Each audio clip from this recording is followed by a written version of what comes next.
He never confessed. Not to her face, not to the cameras, not even to himself. While millions watched the Ace family vlogs and believed every glitter-filtered moment, Catherine McBroom was silently piecing together a puzzle she never asked to solve, one made of secret phone calls, vanishing bank balances, and a husband who treated real life like a never-ending episode. For years she smiled on cue, kept her voice even, and whispered "we're fine" whenever rumors threatened to leak through the perfect pastel veneer. But the truth has a stubborn pulse. It thumps louder each time you try to bury it, and Catherine finally let it roar. It started with a single drop, a preview chapter from her memoir, Dolores. 24 hours later, screenshots blanketed Twitter. Reddit turned into a forensic lab. And the fairy tale family brand the McBrooms had spent a decade polishing began to crack under the weight of one word Catherine had never spoken publicly: betrayal. Suddenly Austin was scrambling. Sources say he filed takedown requests, rang up Amazon reps, anything to keep her pages from reaching the audience that made them famous in the first place. Because those pages didn't just hint at infidelity, they mapped it, date-stamped it, and showed the emotional wreckage left behind.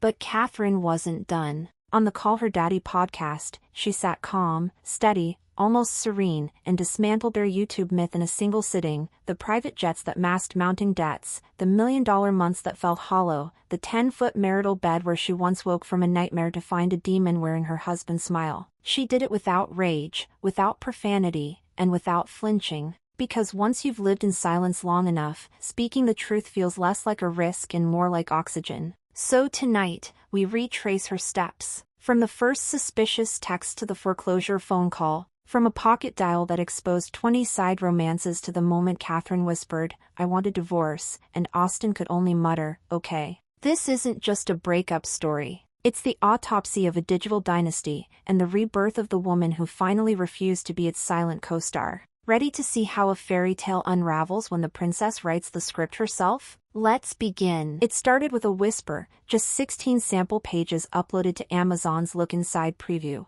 No glossy trailer, no flashy announcement, only Catherine's plain text memories stretched across a white screen. But within hours those pages were everywhere, reposted on Twitter, dissected on TikTok, archived on Reddit with digital highlighters marking every jaw-dropping line. Fans zoomed in on timestamps, compared receipts, and realized the Ace family fairy tale had wrought beneath the glitter all along. Catherine didn't ease the audience in, she kicked the door open. Page 3? She names the first lie Austin ever told her. Page 7? She details the night he pocket-dialed her from a club, women's voices cackling in the background. Page 11? She pulls back the velvet curtain on their finances, explaining how seven-figure months vanished into private jet bills she never approved. By the final preview page, readers weren't asking if Austin cheated. They were calculating how many times. Almost immediately the manuscript hit a wall of content under review. Publishing insiders leaked that multiple takedown requests, allegedly traced back to Austin's legal team, flooded Amazon in a single afternoon.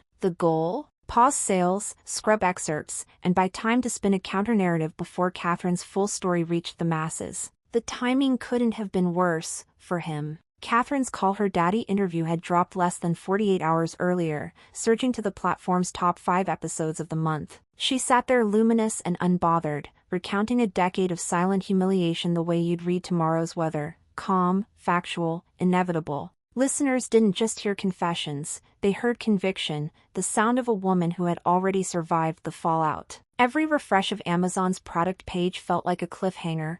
Will the book disappear? Will the link come back? The harder Austin allegedly pushed behind the scenes, the bigger Catherine's story grew. News outlets that once covered their gender reveal stunts were now charting takedown attempts like a true crime timeline. Ironically, the very effort to bury the memoir became proof of how much truth it carried. By week's end, the phrase "Why is Austin afraid of Dolores?" trended above every Ace family keyword. Sponsors whispered about exit clauses, former collaborators scoured old NDAs. In trying to muzzle one woman's voice, Austin accidentally amplified it across the entire internet. And yet, for all the chaos, the first chapter was only a prologue. Because Catherine hadn't even reached the part about the demon dream, the foreclosure call, or the day she finally said divorce. Those revelations were waiting in the next pages, and nothing, no takedown notice, no carefully worded apology, could stop what was coming. Scroll back a few years and you'll remember Catherine as the quiet half of the power couple, perfect manicure, perfect smile, perfect silence. She was the emotional Steadicam while Austin hit record, the patient audience to every prank, the picture frame mom who said that's just how YouTube works. But listen to her now. The voice that once drifted like background music now lands like a gavel, measured, low, and impossible to edit out. She's not shouting. She doesn't need to.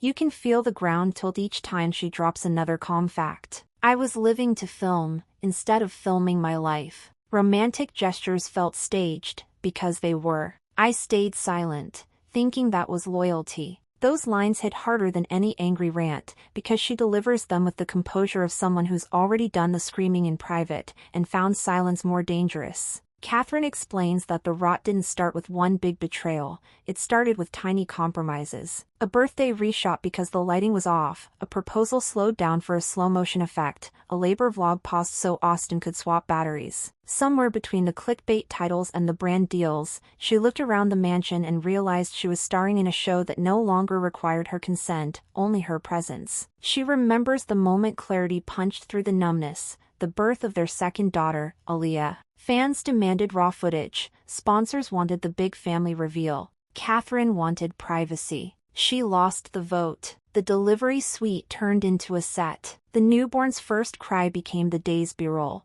And Catherine, exhausted and stitched together, realized she was already back on camera before the anesthesia wore off. That's when the questions grew teeth. Was the affection on screen ever real? Was the $1 million month worth the 1,000 little cuts she took off camera? Was she a wife, or a co-star required to hit her mark? Catherine admits she began dissociating, watching herself in third person, applauding on command. The audience saw a radiant wife, she saw a weary actress hitting record on a marriage that felt emptier every day. Now, with the microphone in her own hands, she's rewriting the script. No background music, no thumbnail faces, no forced forgiveness. You hear the steel in her voice when she says she's done auditioning for a role in my own life. And the internet listens, spellbound, because it's the kind of honesty that can't be monetized or muted. Yet, even this transformation is only half the story. Because as Catherine was finding her voice, Austin was losing control, and his secrets weren't just slipping through the cracks, they were about to fall through a trapdoor. The betrayal didn't burst through the front door, it slipped in on a misdialed call at 2:37 a.m. Catherine's phone lit up with Austin's name, but when she answered, he never spoke. Instead, she heard bass-thumping club music, glass clinks, and, clear as daylight, female laughter that wasn't hers. She held the line, breath caught somewhere between disbelief and grim confirmation, as a stranger's voice purred, "Pour him another." Then the call dropped. 9 seconds. That was all it took to unravel 9 years. Confrontation could have been easy, she had the evidence ringing in her ears, but Catherine silenced herself again, afraid of detonating the brand they'd built. After all, they had sponsors queued up, a merch launch in 12 hours, and 3 million subscribers expecting a Good Morning, Ace Family vlog. So she swallowed the hurt, uploaded the video, and smiled into the lens while her mind replayed that pocket dial on loop. Days later, a DM arrived from a girl Catherine didn't know.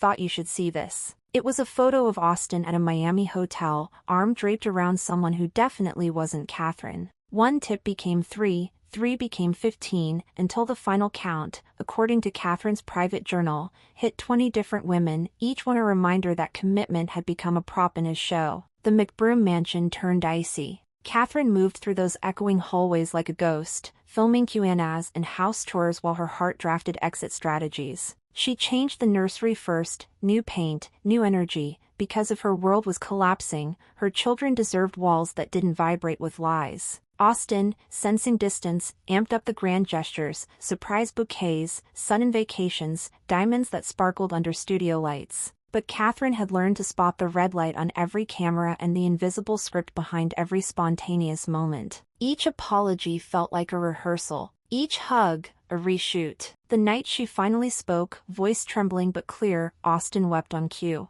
Cameras off, he begged for forgiveness, but Catherine noticed how quickly he checked his phone between sobs, timing the fallout, calculating the optics. Tears were just another angle to manage. It was at that moment she realized the cheating wasn't the deepest cut. The the deepest cut was understanding he'd turned remorse into content. And if staged apologies could play that well on camera, what else in their lives had been filmed with a hidden agenda? Catherine once believed the camera was a diary, an honest lens capturing milestones for posterity. But as the subscribers multiplied and the checks ballooned past 7 figures a month, that glass eye morphed into something ravenous, always hungry for the next moment. Vacations were no longer getaways, they were content packages. Birthdays weren't candles and cake, they were brand integrations. Even a private apology had to wait while Austin framed the shot, because repentance, filmed in 4K, monetizes better than silence. The numbers were dizzying. One viral upload could clear a mortgage payment before lunch. Sponsors dangled 6-figure deals for a single 8-minute vlog. Fans applauded the mansion tours, unaware that Catherine paced each marble hallway feeling nothing but static. She described it later like living inside a snow globe, beautiful on the outside, suffocating once you realized you couldn't breathe the glitter. Every morning began with a checklist of scenes to capture: breakfast giggles, toddler tantrums, candid affection. None of it spontaneous, all of it scheduled. When she tried to draw boundaries, no filming during ultrasounds, no cameras at 3 a.m. feedings, Austin pushed back. The audience is invested, he argued. Translation: authenticity wasn't profitable if it happened off-screen. Slowly, Catherine's real memories got overwritten by thumbnails. She watched playbacks of her own birthdays and couldn't recall what the cake tasted like, only how many views the video earned. She'd scroll comments full of heart emojis while her actual heart felt like a prop. The night she realized just how deep the illusion ran, they were mid-proposal retake. Austin wanted a second angle on the ring reveal, even though the first capture had her genuine gasp.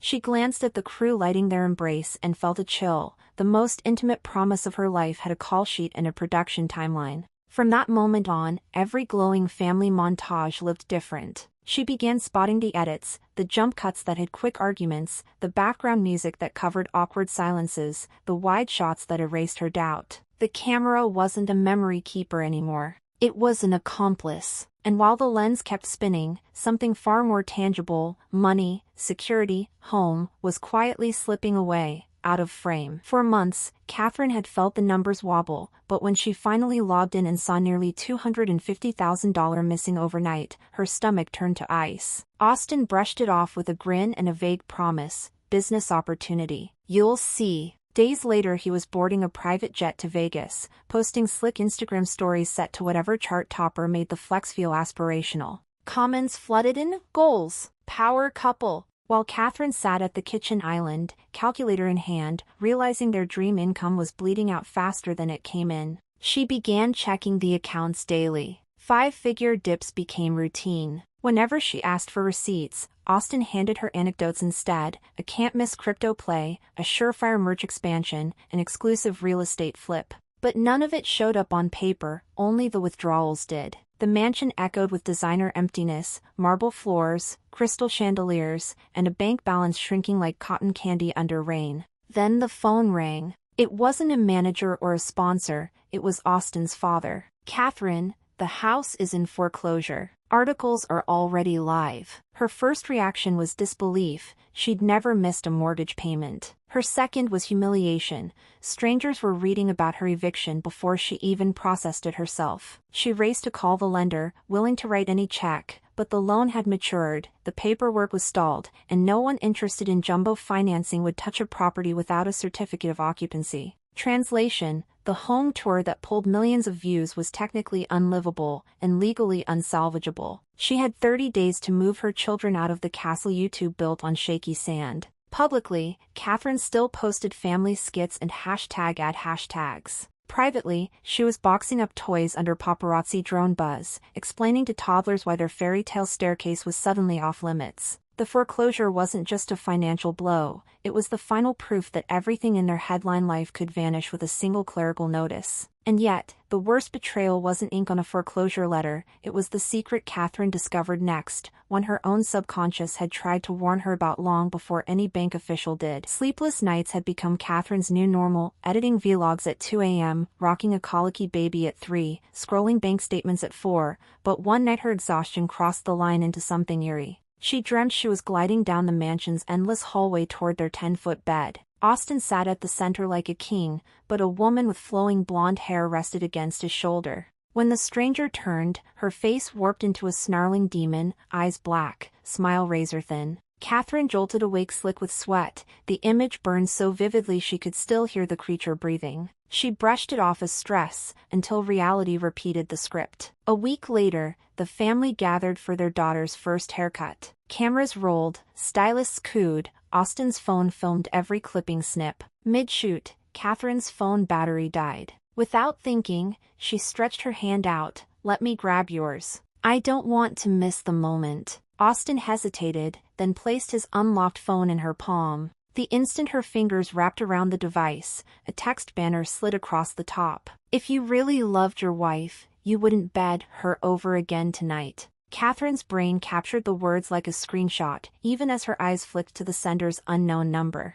Her pulse rocketed. She felt the same plunge of dread as in the nightmare, only this time she was wide awake, surrounded by stylists, camera operators, and Austin's assistant, all pretending life was picture-perfect. Before she could scroll, Austin ripped the phone back and, without a single flinch, hit delete. One tap, and the evidence vanished. The room kept buzzing, clippers, small talk, forced laughter, while Catherine stood frozen, hearing a demon's breath in her mind. That text was confirmation. The pocket dial hadn't been a fluke. The whispers in her DMs weren't trolls. The dream wasn't a random horror. It was her intuition screaming through symbols she could no longer ignore. Driving home, she replayed the moment on loop. The assistant's panicked glance, Austin's lightning-fast thumb, the silent apology that never came. And for the first time, Catherine realized the cheating wasn't an event, it was a habit, woven into every off-camera hour of their lives. Her next move wouldn't be decided by thumbnails or sponsors. It would be decided by the woman who'd finally stopped dismissing her own nightmares. Catherine's moment of clarity didn't arrive with fireworks, it slipped in quietly during a lay-flat flight back from Hawaii, a trip pitched as heart chakra healing, but which felt more like a last-ditch content grab. She sat in the rental SUV, island sand still clinging to her sandals, morning sickness swirling in her gut, when the words finally rose in her throat. "Austin, we both know this marriage is over. I want a divorce." No screaming, no accusations, just a calm truth delivered over the hum of traffic leaving LAX. Austin kept his eyes on the road, fingers tapping the steering wheel like he was timing a TikTok transition, and answered with a single syllable that burned hotter than any curse. "Okay." That was it. Years of branded romance, multi-million view proposals, and monogrammed merge dissolved in one indifferent breath. Catherine felt weightless, terrified, yes, but also strangely relieved. Because the hardest part wasn't saying she was done, it was admitting she'd stayed long after her love had bled out. Why had she stayed? The reasons had once felt noble: protect the kids, protect the brand, protect the illusion. But beneath those layers lived a darker thread: shame. Shame that she'd swallowed rumors, pocket dial confessions, and even a doctor's diagnosis that confirmed the unimaginable. Austin had brought an STD home to the woman carrying his child. She'd heard every excuse. "We weren't intimate, I thought we were on a break. You said I could step out if things were dry." Lies delivered with confident charm, as if rewriting the past could erase test results. Postpartum exhaustion quieted her voice, but the infection screamed through her body, reminding her daily that loyalty had been weaponized against her. She felt robbed, not just of health, but of every intimate moment she'd filmed under the guise of couple goals. The camera had turned her into a prop, the disease turned her into collateral damage. So when Austin said okay, it wasn't defeat, it was confirmation. He'd already checked out. The empire meant more to him than the person who helped build it. Catherine's next steps were not for content. She called a lawyer before she called a videographer. She drafted boundaries before she drafted captions. And for the first time in years, she made a decision that wouldn't premiere with a thumbnail. Catherine's silence broke the internet, Austin's silence broke his composure. Within 48 hours of her memoir preview and podcast bombshell, he popped up on Snapchat wearing a designer hoodie and an oddly placed pink gaming chair, visual proof he'd been rehearsing a comeback video that never quite materialized. He looked into the lens, sighed theatrically, and delivered a speech so measured it felt pre-scripted. "I was about to drop an atomic bomb, but my kids come first. I won't do anything that could hurt them." The comment section erupted. Viewers remembered when those same kids were clickbait thumbnails, when labor contractions were live-streamed, when toddler meltdowns were monetized at 8 cents per view. Now, suddenly, privacy was sacred? Austin framed his silence as noble restraint, but every sentence boomeranged. He claimed Catherine's interview ruined their daughter's birthday morning. He couldn't come over to open gifts. Fans replied, no court order barred him, embarrassment did. He hinted Catherine was making money off pain. Twitter reminded him he'd sold t-shirts with their newborn's face on them. Then came the call her daddy shade. Good for her, I'm not judging how she makes her money. The irony wasn't lost. A man who once clickbaited a fake breakup for ad revenue now casting stones at an author telling her own story. For every vague threat, I could expose everything, there was an unspoken reality. Catherine holds the receipts. If Austin truly had exonerating evidence, the premiere would have dropped before his Snap story expired. Instead he deleted half the rant, muttering that lawyers advised against it, while insiders whispered that brand partners had already begun dialing back deals. In trying to stall Catherine's book, Austin accomplished the opposite. He turned it into required reading. Pre-orders spiked 300% the morning after his livestream. Hashtags flipped from hashtag #AceFamilyGoals to hashtag #ReDolores. Even casual viewers, previously indifferent, clicked add to cart just to understand what scared him so much. By attempting to protect the kids, he unintentionally protected only one thing, Catherine's new platform.